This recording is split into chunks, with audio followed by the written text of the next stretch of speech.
Hi friends, welcome back to the Daily Bible Project podcast on this magnificent journey together through the whole Bible chapter by chapter, verse by verse. If you've just arrived with us today, why not consider going right back to the start and join us together and take this entire journey with us.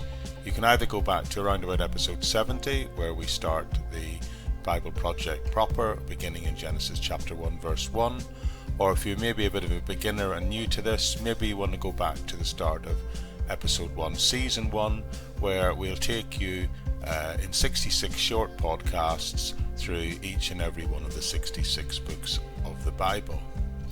But anyway, you're most very welcome, and today we are continuing our journey through the story of Lot and Sodom and Gomorrah found in Genesis chapter 19.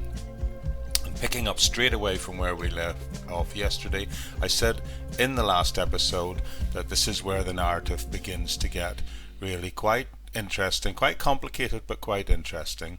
So I'm just going to pick up the text in verse 18 and read it for you. And it says this: But Lot said to them, "No, my lords, please."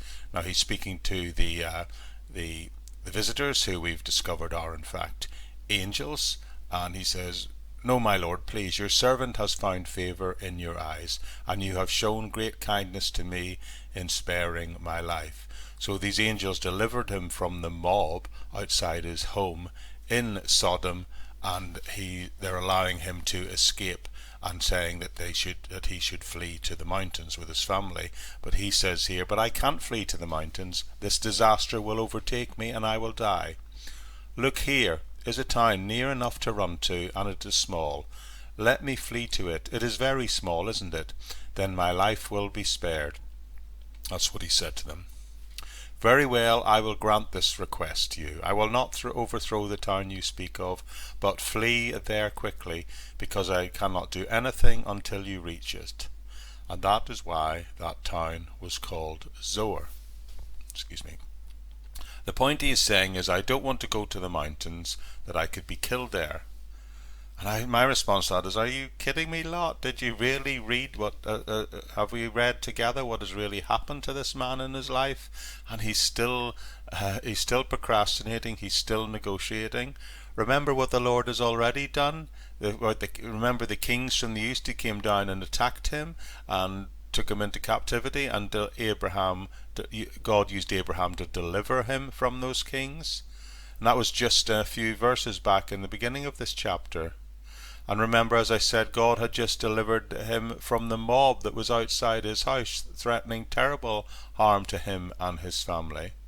In fact, these very same angels took him by the ruff of the neck and pulled him back into the house. He would have been killed by the mob, and now he's worried about going to the mountains, even though that's where they said he should go. It appears to me that throughout this chapter, in fact throughout this whole narrative, Lot always seems to take the exact opposite attitude to Abraham, and that is because Lot is truly infected by the world and the draw and the pull of the world. He's always leaving God out of the equation. If he had taken God into consideration and would have listened to the Lord, well, he wouldn't have been in Sodom in the first place, but on this occasion, surely he would have believed the Lord could save him in the mountains, and he would have just simply said and done what God had said, instead of which he negotiated. He should have run to the hills, but he's leaving God out of his thinking again, and he's heading to a nearby small town called Zoar. Now God said to him, "See, I have favoured you concerning this, so hurry, escape there, for I cannot do anything until you arrive there." By the way, the angels say I can't do anything in terms of the destruction of Sodom until he gets there. So God, and in the use of these angels, in spite of himself, in spite of Lot's wrong choice, thinks, I'm going to still tarry with this man and spare him. And I believe that's an incredible testimony to the grace and mercy of God in spite of our failings. So in verse 23 the story continues for us, and it says, "By the time Lot reached Zoar, the sun had risen over the land. Then the Lord rained down burning sulphur on Sodom and Gomorrah from the Lord out of the heavens.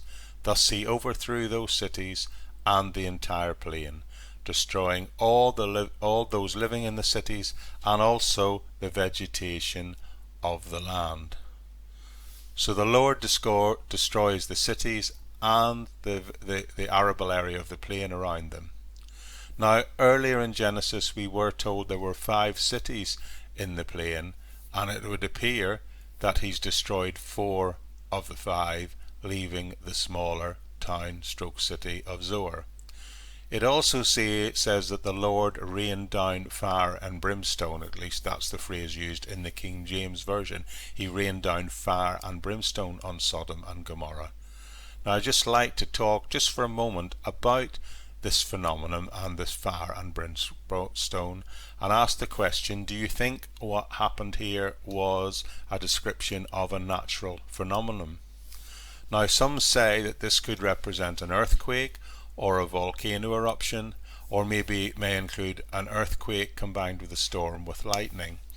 Now that seems unlikely to me. The area wasn't prone to earthquakes or volcanoes, and God, in a sense, we know as the Creator God, could create and do all these things by totally natural means if he wants. But I think the tenor of the way this is described, what is being presented to us here, is an amazing supernatural event.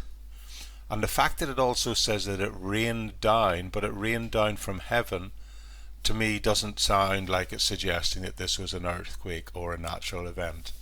I think this describes a one-off, exceptional, never to be repeated event, illustrating for us the fiery judgment of God that has come upon the wicked here in this story.